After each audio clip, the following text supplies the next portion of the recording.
how to flip camera while recording on iPhone. So if you are using your camera iPhone app, you could just go ahead to your camera, and if you are using above iPhone 12, 13 and 14, most likely you're gonna be able to apply those settings, and you're gonna be able to switch the camera front and back while recording. But if you are like me using iPhone XR, this settings will not be available to you. But alternatively, what you're gonna do, you're gonna just go ahead to any apps like the Telegram app, for example. And what you're gonna do here, you're gonna just go ahead and to click in the plus button right here at the top right, and you're gonna be able to, let me show it to you.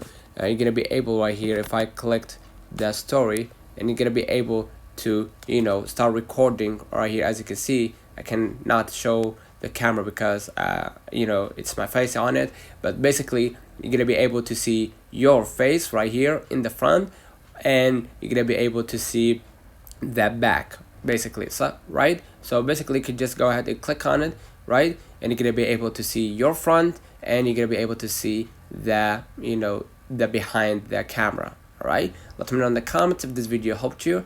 Don't forget to like and subscribe. Thank you for watching.